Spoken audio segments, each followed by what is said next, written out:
천국은 열매 맺는 자가 차지합니다라는 말씀으로 함께 은혜를 나누겠습니다. 마태복음 21장 전체가 천국을 누리고 들어가는 것은 하나님의 말씀이신 예수를 받아들이느냐 그렇지 않냐로 결정된다고 말하고 있습니다. 21장 첫 번째 이야기가 예수님께서 성전을 깨끗하게 하는 이야기잖아요. 그래서 예수님께서 그곳에서 매매하는 사람들을 다 내쫓잖아요.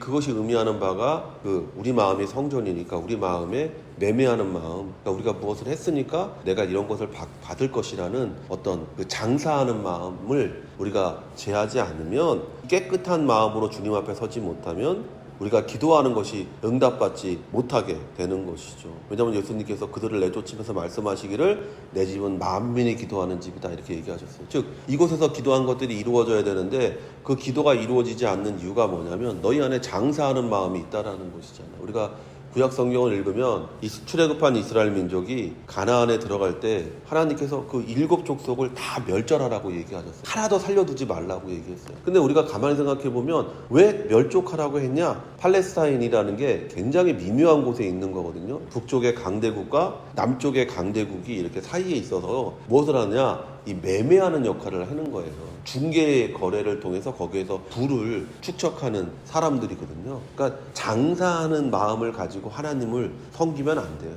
내가 이렇게 했으니까 하나님은 나한테 이렇게 해주셔야 돼. 내가 이만큼 하나님 앞에 시간을 썼고 하나님 앞에 돈을 썼으니까 하나님은 나한테 이렇게 응답해 주셔야지 하는 마음을 갖는 사람에게는 그 기도가 응답되지 않는 거예요. 그 두 번째 이야기가 뭐냐면 열매 맺지 못하는 무화과 나무를 저주하는 것을 보잖아요. 열매 없는 삶을 저주하는 것을 예수님께서 우리가 보는 것이죠. 그때는 무화과의 때가 아니다. 그러니까 무화과의 때가 아니라는 거예요. 그럴 때 열매가 없으면 그 열매가 없음으로 말미암아 그 무화과가 저주를 받았다고 성경은 기록하고 있는 거예요. 그러니까 우리는 얘기할 수 있죠. 물질이 좀 넘치면, 우리가 좀 삶에 여유가 있으면, 또는 우리가 예를 들어서 남보다 좀 더 나아지면, 우리가 좀 더 승진하면, 우리가 좀 더 하면 하고 우리는 말할지 모르겠지만 하나님께서는 그것이 아니라 네가 어느 순간이든지, 네가 비천하든지 부유하든지, 네가 낮은 자든지 높은 자든지 상관없이 네가 어느 자리에 있든지 간에 어쨌든 너는 열매를 맺어야 되고 그 열매가 없을 때 넌 저주받은 자가 된다라는 것을 성경은 우리에게 명확하게 얘기하고 있는 거예요. 그리고 나서 지금 우리가 읽고 있는 것이 이 세 번째 이야기잖아요. 권위의 문제. 너 도대체 무슨 권위로 네가 성전에서 그 매매하는 자를 쫓아내냐라고 질문하는 것에 대해서 예수님께서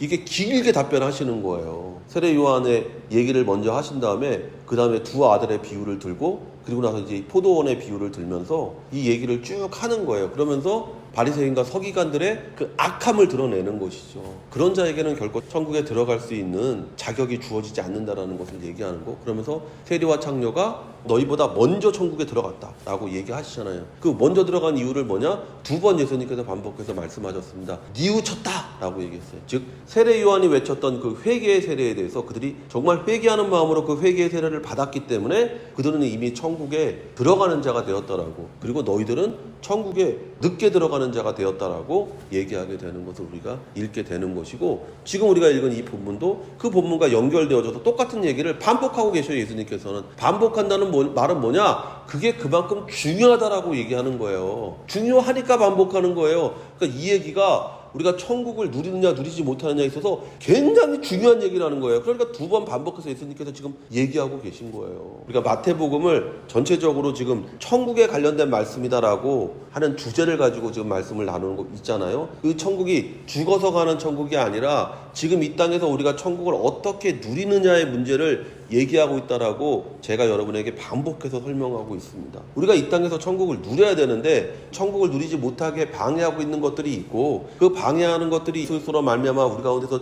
치유되잖아요. 우리가 마태복음 8장에서 나병 환자를 만나고 눈먼 자를 만나고 열병에 앓는 그 베드로의 장모를 만나고 병든 자들을 만나면서 예수님께서 그들을 계속해서 치유하시잖아요. 즉 우리가 천국을 누리지 못하는 것들을 예수님이 오셔서 다 치유하신 거예요. 문제는 뭐냐? 그 치유된 사람으로서 우리가 예수님께 드릴 만한 열매를 맺지 못하면 우리가 진정으로 누려야 될 천국들을 누리지 못하는 것이다라고 얘기하고 있는 것이라는 거예요. 다른 한 비유를 들으라. 한 집 주인이 포도원을 만들어 산 울타리로 두르고 거기에 집자는 틀을 만들고 망대를 짓고 농부들에게 세로 주고 타국에 갔더니, 예수님은 우리를 이 땅에서 하나님께 세를 바쳐야 하는 농부라고 말씀하고 있어요. 여기 보세요.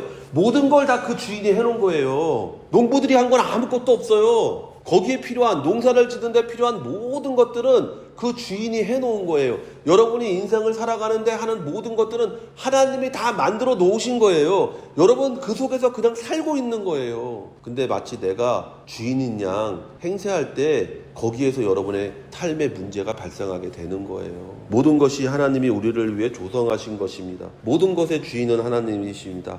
그리고 우리는 그분의 것을 빌려 살아가는 사람들이에요. 누가복음 12장 8절 후반부에 물은 많이 받은 자에게는 많이 요구할 것이요 많이 맡은 자에게는 많이 달라 할 것이니라. 그러므로 부유할수록 권력이 많을수록 명예가 있을수록 우리는 하나님이 그 사람에게 청구하는 것이 더 많다는 것을 알고 항상 근신하며 사는 인생이 돼야 돼요. 부유하다고 자랑할 게 없어요. 하나님은 그 부유한 사람에게 더 많은 걸 요구해요. 권력이 많은 사람에게 하나님은 더 많은 걸 요구하고 명예가 많은 사람일수록 더 많은 걸 요구해요. 우리가 마태복음 5장 3절의 말씀이 그것입니다. 마음이 가난한 자는 복이 있나니. 근데 이게 산상수훈인데 누가복음은 평지복음이라고 해서 평지수훈이 또 있어요. 그 평지수훈에는 뭐라고 기록되어 있냐? 이 심령이라는 말이 없어요. 가난한 자는 복이 있나니 천국이 저희 것이다 이렇게 얘기했어요. 가난한 사람은 지금 천국을 산다는 거예요. 그러니까 하나님이 그 가난한 자에게는 요구하는 게 없어요. 그냥 부어주셔요. 하나님은 그 가난한 자에게는 위로를 주시고 평안을 주시고 가난하게 살라고 얘기하는 것이 아닙니다. 병들게 살라고 얘기하는 것이 아닙니다. 성경의 원리가 그렇다는 거예요. 하나님이 여러분을 부유하게 하신 이유는 그 부유함을 통해서 하나님께서 여러분에게 요구하는 것이 있다라는 거예요. 하나님께서 여러분에게 권력을 주는 이유는 그 권력을 통해서 하나님께서 여러분에게 요구하는 것이 있다라는 거예요. 여러분이 그것을 합당하게 할 때 상도 큰 것이죠. 성경에 보면 대부분 그런 사람들의 이야기잖아요. 다윗, 아브라함 뭐 이런 사람들 여러분 보십시오. 그 사람들은 권력이 높아져서 높아진 만큼 또 가진 것이 많은 것만큼 믿음으로 하나님의 영광을 드러내니까 그들의 상이 가장 큰 것이 되는 것을 우리가 보잖아요. 그러나 우리가 또 다른 사람 사울을 보십시오. 하나님께서 그를 높여주셨는데 그걸 가지고 하나님께 영광을 올려드리는 것이 아니라 자신을 높이려고 하는 순간에 그는 모든 것을 잃어버리는 거예요. 하나님은 그 사람에게 준 만큼 하나님은 그 사람에게 요구하셔요. 그리고 여러분이 하나님 앞에 흡족하게 그것을 만족시켰을 때 여러분에게 상도 큰 것이고 여러분이 그것을 흡족하게 하지 않으면 그것에 대한 질책도 우리가 성경을 보면 크다는 것을 알 수가 있는 것이죠. 그러니까 많이 가졌다고 좋아할 것도 아니고 적게 가졌다고 슬퍼할 것도 아니에요. 높아졌다고 좋아할 것도 아니고 낮아졌다고 슬퍼할 것도 아니에요. 하나님이 내가 요구하시는 것이 무엇인지를 알고 그 요구를 내가 이루어서 열매를 맺는 삶을 살 때 그것이 현재에선 천국을 누리고 다가오는 하나님의 나라 가운데서 우리가 진정으로 높아지고 진정으로 부유해지고 진정으로 우리가 풍요한 삶을 사는 그런 인생이 될 수 있다라고 말할 수가 있는 것이죠. 예수님은 바리새인과 서기관들이 바로 많은 것을 하나님으로부터 위탁받은 자들이라고 말씀하고 계세요. 너네 많은 거 받았잖아. 근데 너네 그 많은 걸 가지고 뭘 했냐? 하나님이 요구하시는 것에 대해서 하나도 내놓지 않았다라는 거예요. 도리어 그것을 받으려고 온 사람들을 돌로 쳐서 죽이고 때려 죽이고 했다라고 성경이 얘기하잖아요. 끊임없이 사람을 보냈는데 끊임없이 그 사람을 거절했다라는 것이지. 오늘날 세상도 마찬가지지 않습니까? 하나님이 목사나 전도자들을 통하여 끊임없이 세상을 향해서 복음을 전하지만 많은 사람들이 그것을 거절하잖아요. 거부하잖아요. 열매 거둘 때가 가까움에 그 열매를 받으려고 자기 종들을 농부들에게 보내니 농부들이 종들을 잡아 하나는 심히 때리고 하나는 죽이고 하나는 돌로 쳤거늘 다시 다른 종들을 처음보다 많이 보내니 그들에게도 그렇게 하였는지라. 후에 자기 아들을 보내며 이르되 그들이 내 아들은 존대하리라 하였더니 농부들이 그 아들을 보고 서로 말하되 이는 상속자니 자 죽이고 그의 유산을 차지하자 하고 이에 잡아 포도원 밖에 내쫓아 죽였느니라. 바리새인과 서기관들은 자신이 가진 것이 하나님에게서 온 것이라는 것을 생각지 않았습니다. 자신이 그런 것을 누리고 차지할 만한 어떠한 이유도 없는 사람들이었는데 그들은 마치 자신이 그런 것을 누리는 것이 당연하다고 생각했어요. 여러분 혹시 지금 여러분이 누리고 있는 모든 것이 내가 그것을 누리는 것이 당연하다고 생각하는 사람이라면 여러분은 멸망을 향해 가고 있는 사람들이에요. 그래서 우리가 찬송도 있잖아요. 모든 것이 은혜다. 은혜라는 말이 뭡니까? 거저 주어졌다. 우연은 없습니다. 그리고 당연한 것도 없습니다. 오직 하나님의 뜻 안에서 주어진 것들만이 우리 손에 맡겨져 있는 거예요. 여러분에게 지금 주어진 모든 것들이 하나님이 우리에게 맡겨준 거예요. 그걸 가지고 무엇을 해야 되냐? 5달란트 가진 자는 5달란트를 남겼고 2달란트 가진 자는 2달란트를 남겼고 한 달란트 가진 자는 그를 숨겼다라는 거예요. 여러분 숨기는 자가 되면 안 돼요. 그걸 자기를 위해서 쓰는 사람이에요. 한 달란트 가진 사람은. 그런 사람은 어떻게 됩니까? 있는 것마저 뺏긴다고 성경이 얘기하고 있잖아요. 오직 하나님의 뜻 안에서 주어진 것들만이 우리 손에 맡겨졌다는 것을 절대로 확실하게 알아야 돼요. 하나님은 그분의 종들을 여러 번에 걸쳐 여러 가지 모양으로 그분의 백성들에게 그분의 뜻을 전하셨습니다. 하나님의 요구사항은 오직 한 가지예요. 열매 거둘 때가 가까움에 그 열매를 얻으려고. 열매 달라는 거죠. 내가 너한테 이런 거 맡겨놨으니까 그것에 합당한 열매를 내놓으라고 요구했어요. 하나님께서. 하나님은 우리가 이 땅에서 많던 적던 열매 맺는 삶을 살기를 원하십니다. 갈라디아서 5장 22절에서 23절에 오직 성령의 열매는 사랑과 희락과 평과 오래 참음과 자비와 양선과 충성과 온유와 절제니 이 같은 것을 금지할 법이 없느니라. 이런 열매가 여러분 가운데 있어야 된다는 것이죠. 구체적으로 이런 9가지 열매가 여러분 가운데 있지 않으면 여러분은 그 저주받은 무화과 나무처럼 저주받는 인생이 되는 거예요. 그러나 사람들은 하나님이 보내신 자들을 없앰으로 자신들의 불신과 교만을 드러냈습니다. 하나님은 예수 그리스도를 이 땅에 보내셔서 우리에게 자신의 뜻을 알리셨습니다. 요한복음 3장 16절에 하나님이 세상을 이처럼 사랑하사 독생자를 주셨으니 이는 그를 믿는 자마다 멸망하지 않고 영생을 얻게 하려 하심이라. 하나님의 뜻이 뭐냐? 사랑이고 너희가 멸망받지 않고 영생 얻는 거라고 얘기하고 있어요. 이게 하나님의 뜻이에요. 예수 그리스도를 통해서. 근데 여러분이 이 하나님의 뜻을 이루기 위해서 무엇을 했냐? 그를 믿어야 되죠. 예수 그리스도를 믿어야죠. 예수 그리스도를 믿는다는 게 뭡니까? 믿습니다. 이게 아니라는 것이죠. 믿는 사람처럼 믿음을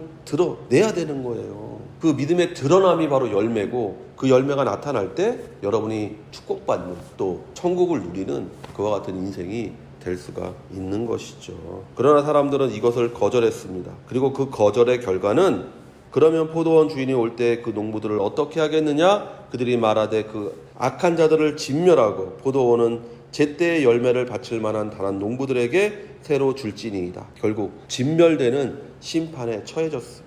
성도 여러분, 이것이 우리가 지금 보고 있는 유대인들의 역사의 일부예요. 그들이 예수님을 거절함으로 그들의 역사가 어떻게 되었는지를 보십시오. 그리고 예수 그리스도를 믿지 않는 모든 자들의 결국입니다. 우리가 예수를 믿으면 우리는 열매를 맺어야 됩니다. 우리가 예수를 믿고 있다는 증거는 열매로 나타나야 돼요. 좀 더 온유해야 되고 좀 더 절제해야 되고 좀 더 우리가 친절해야 되고 좀 더 우리가 충성해야 되고 좀 더 우리가 사랑이 있어야 되고 이런 것들이 내 삶의 성품으로 드러나야 돼요. 그게 우리가 예수 믿고 있다는 증거입니다. 다른 사람과 우리가 다른 성품을 가지고 다른 성품을 드러낼 때 우리가 열매 맺는 삶을 사는 것이고 그 열매 맺는 삶을 사는 사람은 천국을 누리는 사람이고 또 다가오는 하나님의 나라에서 큰 상을 차지하는 천국 백성으로서의 삶을 살게 되는 거예요. 그리고 그 열매를 통해 우리는 천국을 누리는 복된 사람이 되는 거예요. 이와 같은 축복을 누리는 성도 되시기를